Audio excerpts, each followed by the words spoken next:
Hello and welcome everybody. Some of you welcome back from the first episode in this public lecture series.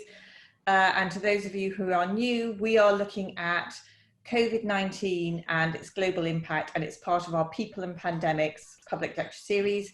And I'm joined here by the same panel as in the first episode, Dr. Magda Osborne, Reader in Experimental Psychology, Dr. Tim Bale, Professor of Politics, and Professor David McCoy, sorry, Professor Tim Bale, I should have said, Professor David McCoy, Professor of Global Public Health here at Queen Mary University of London. And we had such a lot to talk about last time that we thought we'd do a second part. And we really want to look more at the sort of global outlook here, but also what struck us since last time, developments since last time, insights, learning, etc. So I'd like to start first of all with Professor McCoy, David, and any thoughts you have about how things have developed over the past few weeks.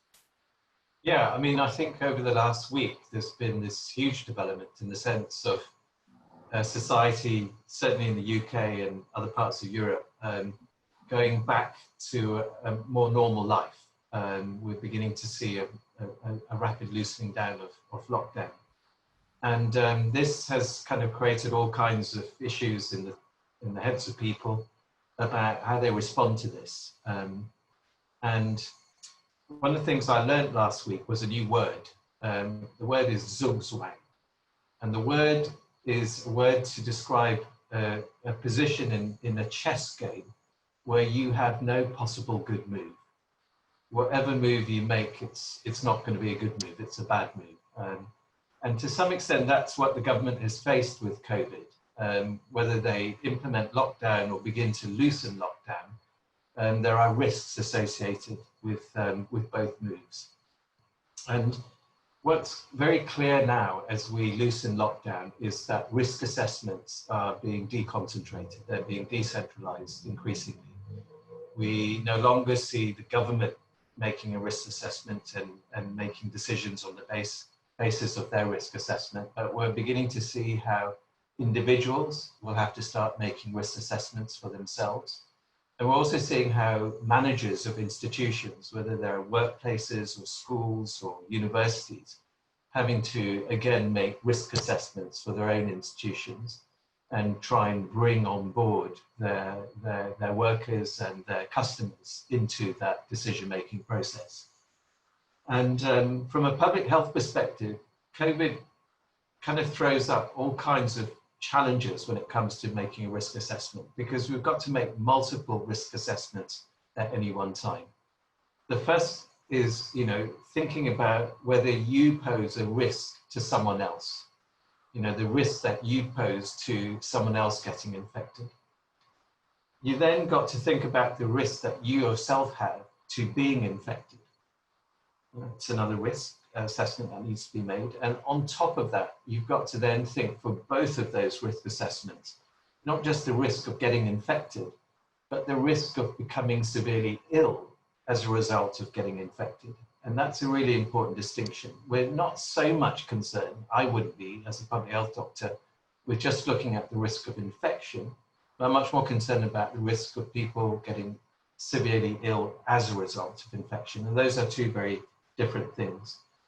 And just to finish off with this, I guess the other point about this is that there is no way of quantifying risk at the individual level in a way that would be accurate. We can get estimates of risk at a population level based on, some of the research that we've got about COVID. But even that research is very often done with particular populations, may not be generalizable to another population. So any risk estimate that we quantify has got these huge uncertainty ranges around them. But the other thing is that these estimates are all population averages. And we know that amongst or within a population, there's a huge variation at the individual level. So, for example, one very useful and important fact with regards to the transmission of COVID-19 is that it's been estimated that it's only about 10% of those who are infectious that account for about 80% of transmission. So that just gives you one example of the variation across individuals. This is in terms of transmission. 10% of those who are infectious are responsible effectively for 80% of new cases. So who are those 10% and why are they super spreaders? So that's something, again, that I don't think has been that well understood by the public, this notion of there being super spreaders. And also the other important aspect of COVID transmission is the idea of super spreading events. So a large number of infections are kind of related to particular circumstances that allowed a super spreading event. So large amounts of transmission occurring over a short period of time in a confined or limited space.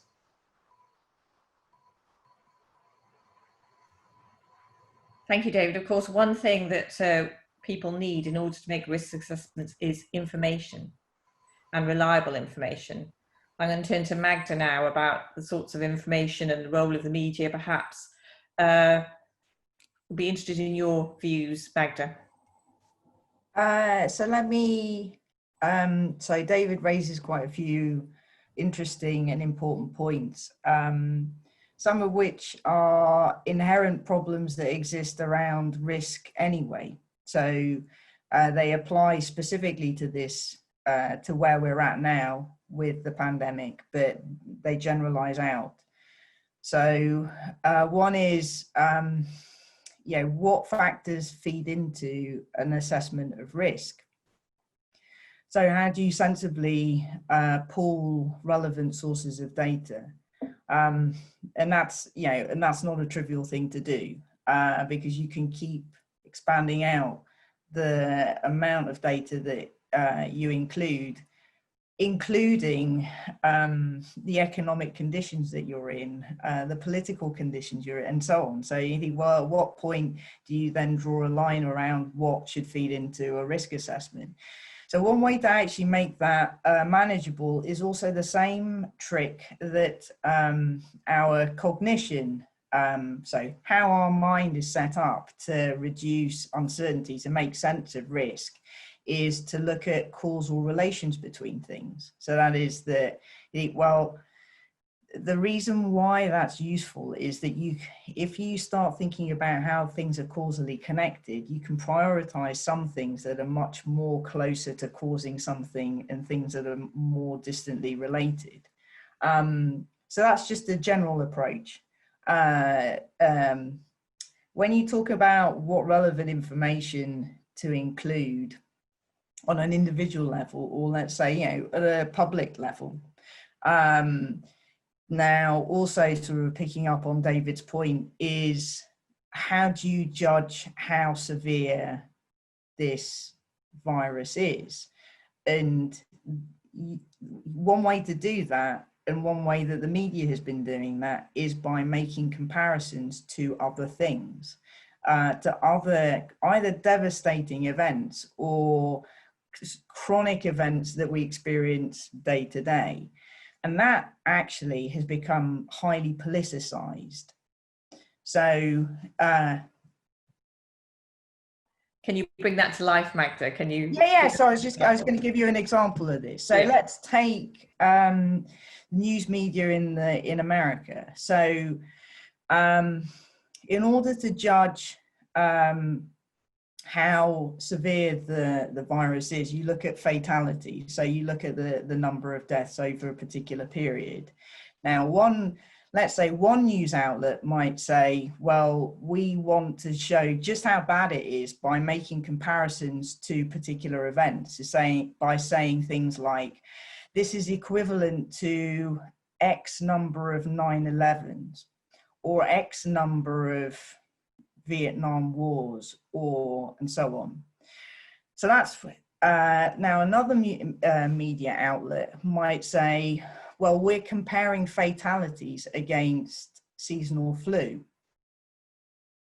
So the reason why you might want to do that is because you want to just generally, so the point of comparison is to allow you to judge relative to other things how bad this thing is.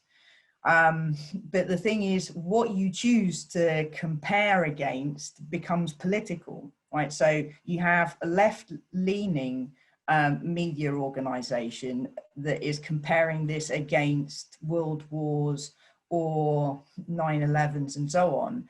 And at the same time commenting that another media outlet, let's say slightly more Republican leaning, is making comparisons against seasonal flu. And so you think, well, if you're a member of the public reading or watching news of those two very different kinds, then there is an inherent assumption about whether you're misinterpreting the details that are out there, because the contrast class, this is what we would call it, but the comparison is one which is politicized, which I suspect Tim has an awful lot to say on. So yes, Tim, how would you help people navigate that politicization, do you think? I'm not entirely sure that I can help people do that, but I do find this question of comparison very interesting. If you look at the way that our government, for example, has been quite reluctant in recent times to talk about international comparisons, then you might wonder why. And the obvious answer is that on those kinds of comparisons, the UK doesn't do very well. I've been looking recently at opinion polling from all around the world, which many of the polling companies that we're quite familiar with now, particularly YouGov, but also Ipsos Mori, has the power to do. One of the things that's really struck me over the last few weeks is actually, although we're often said to live in an era, if you like, of post-truth politics, where, you know, supposedly you can fool all of the people all of the time, actually that does not seem to be the case. There seems to be a pretty clear and pretty strong correlation between the death toll, or at least the death rate in most countries, and how well people think that their government is actually handling the outbreak of COVID-19. So if you take a country like Mexico, for example, where the outbreak does seem to be, you know, some would say out of control, or at least not yet within control, you can see that people's impressions of how the government are handling it are very, very negative on balance.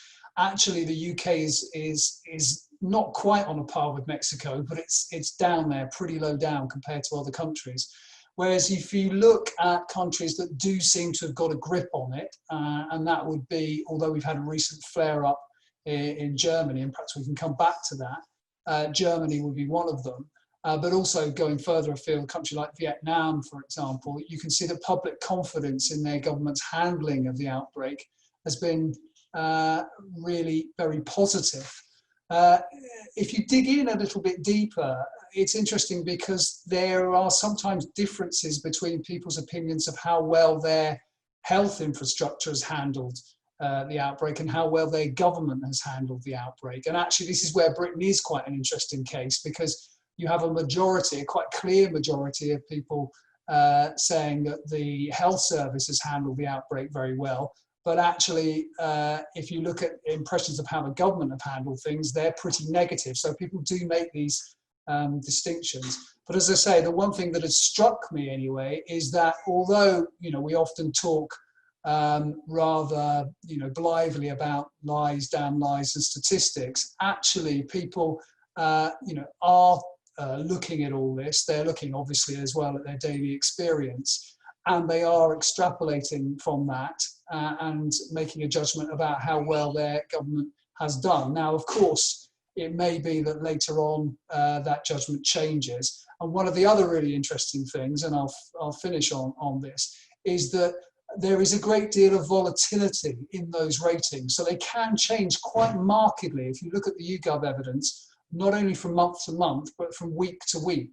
So if you get you know, the death toll beginning to trend downwards, you will see a change in how well people think the government is doing. Now, that might actually not have that much to do, at least in the short term, with how the government are doing it. I would have thought week by week, it's quite difficult to see a government's handling of the actual substance of the outbreak changing very much. But public opinion is very, very responsive to that. And likewise, if things begin to either go up or go down, then we see a very marked change. And we've seen this, for example, in France recently. That's now the government seems to be on an upward curve in terms of approval.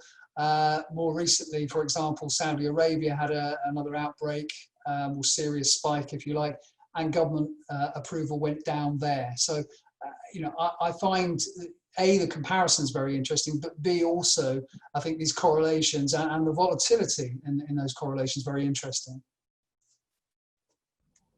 Thank you very much, Tim. I mean, governments are taking quite different approaches to it, aren't they? Some are seeking to try and eliminate it completely from their country, and others are going for a very assiduous test, trace, isolate. And some others are taking more relaxed, that may not be quite the right, but a bit more letting it run, doing some stuff, but in a sense, letting it run. And again, on an individual level, that can affect your own personal risk assessment. David, I just wondered what you thought of those different sort of political choices.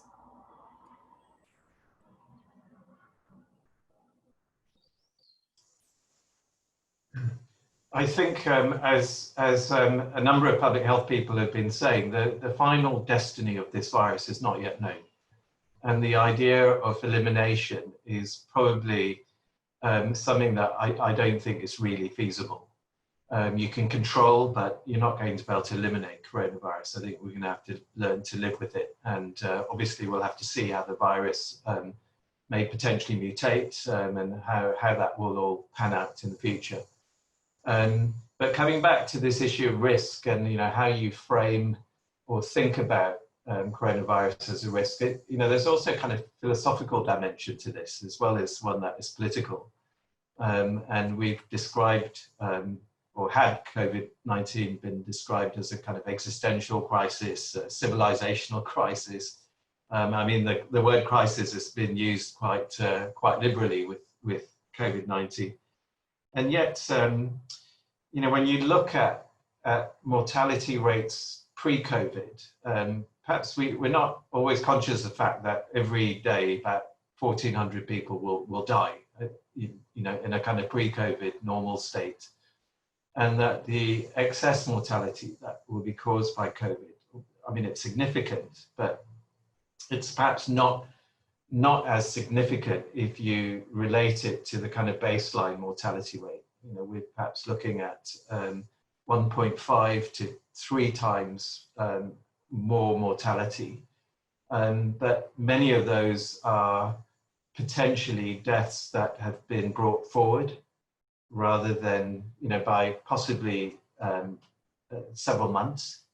So, when you start to look at the metrics of the severity of this COVID using those kinds of indicators, for example, it begins to appear to be less severe.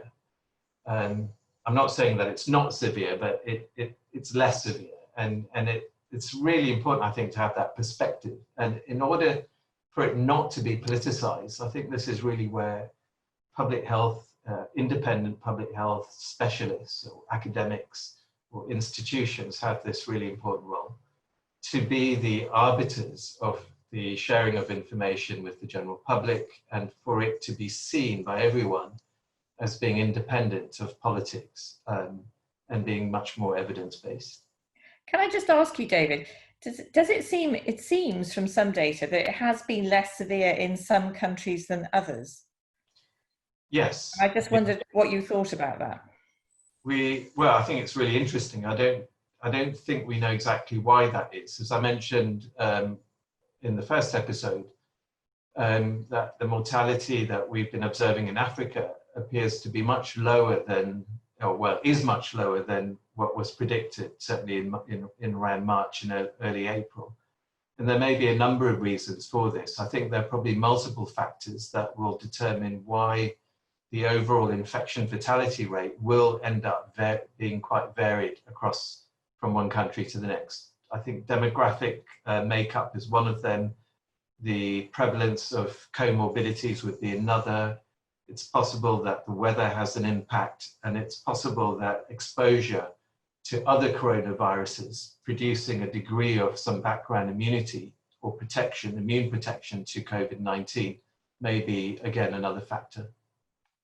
And can I just say, I mean, we are going to, if we come out of this, going to get some fantastically, I would assume for public health professionals, useful data because of the differences within countries as well as between countries. So if we take something that, for example, would concern most people who live and work around Queen Mary, and that's the, difference, if you like, between the BAME population in the UK and how they've been affected by this, particularly Somali, Bangladeshi origin folks. If we look at that in the UK, is that going to be the same as those migrant groups in other countries in Europe? And if that's the case, what are the reasons for those differences?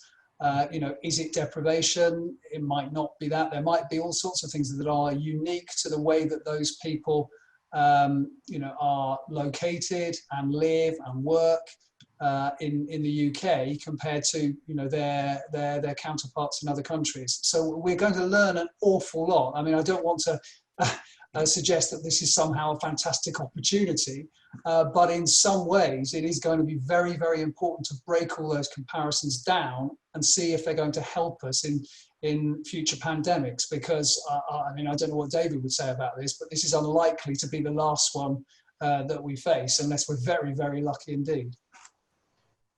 Definitely not the last one we're going to be facing in our lifetimes. I think we will see another pandemic occur. We will learn a lot, but at the same time, I think we're seeing a lot of things that we already know. So we know that there is always a social gradient with just about any disease. And we've seen that certainly with COVID. And the issue of deprivation and its relationship to ethnicity or race is really important. Is it deprivation? Is it race? And what is the relationship between race and deprivation? Are you deprived because of your race?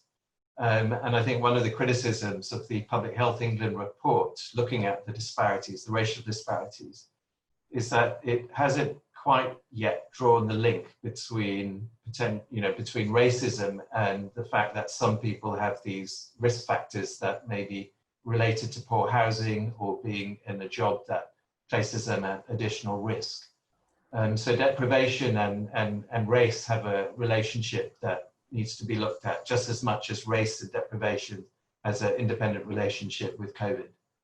And there's something that Magda, I don't know, might be able to speak to as well. I mean, presumably there are cultural differences with regard to risk itself.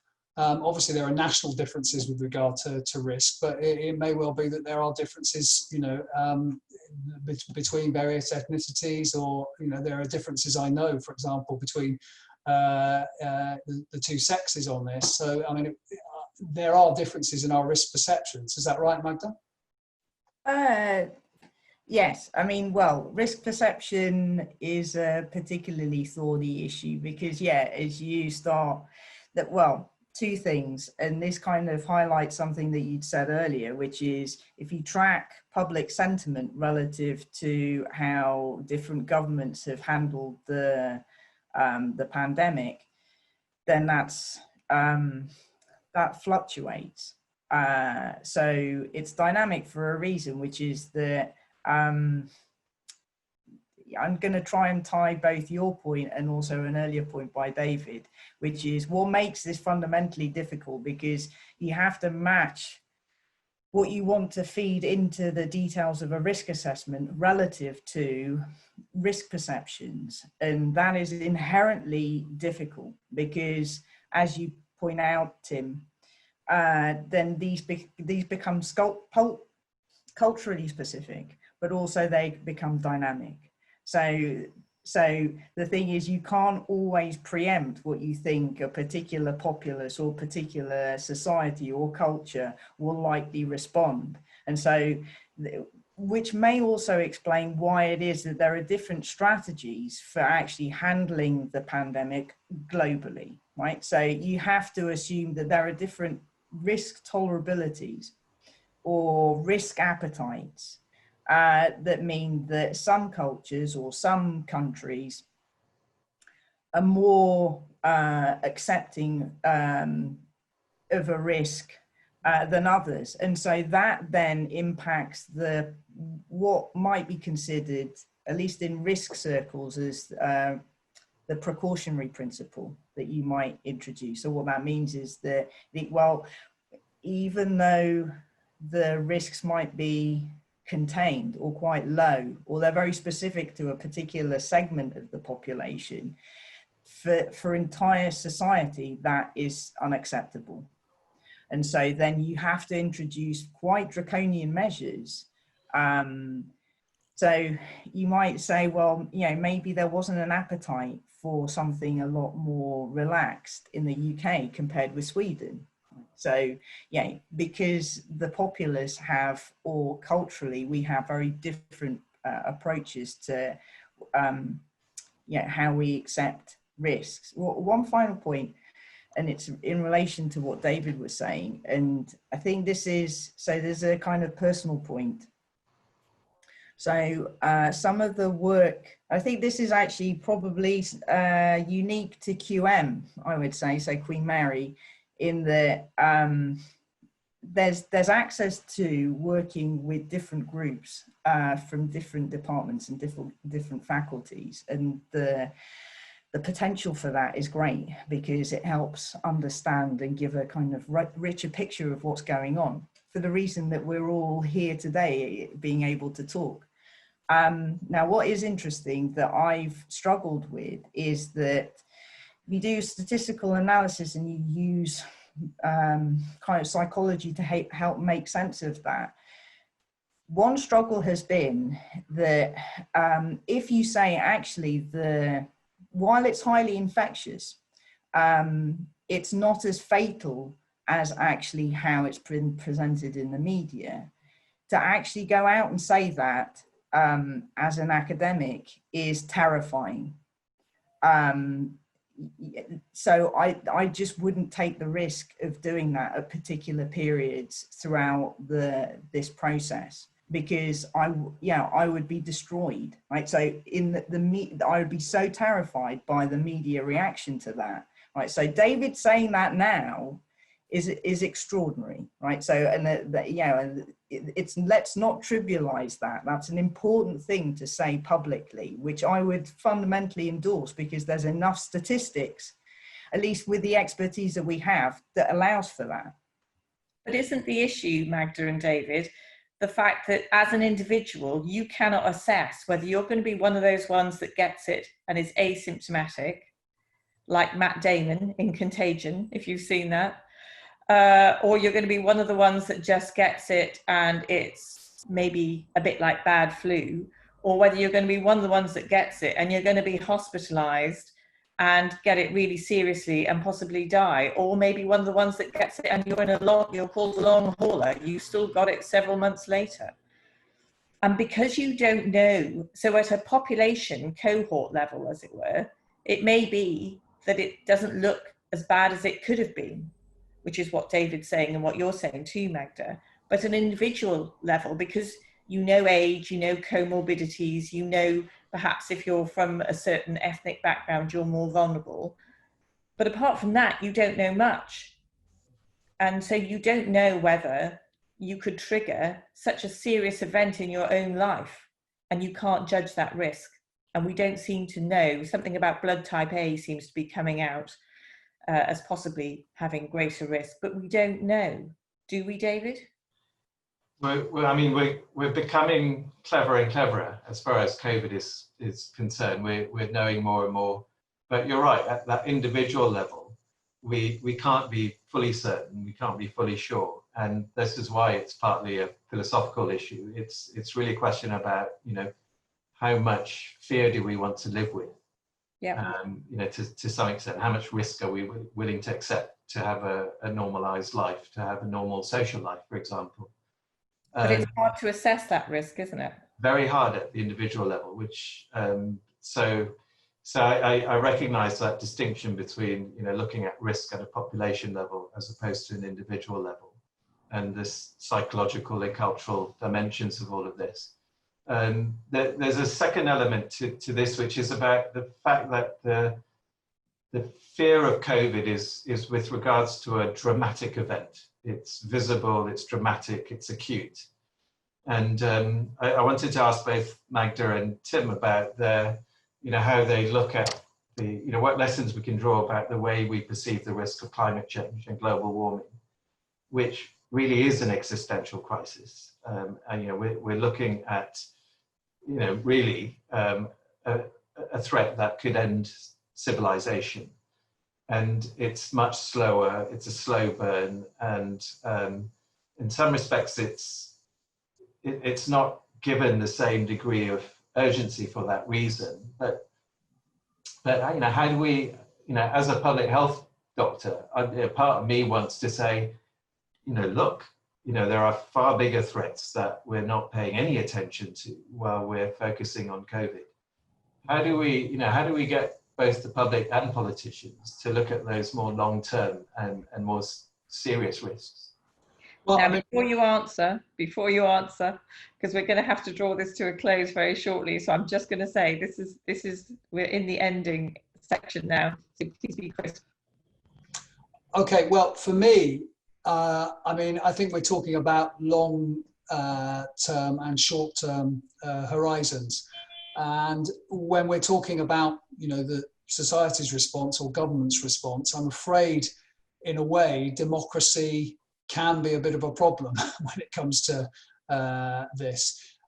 Politicians aren't well known in democratic societies for taking a particularly long-term look at problems. And as you say, climate change is just such a problem. You know, in some ways, their response to the COVID-19 crisis is a classic short-term response. You know, it's a very dramatic, tangible threat that they need to do something about.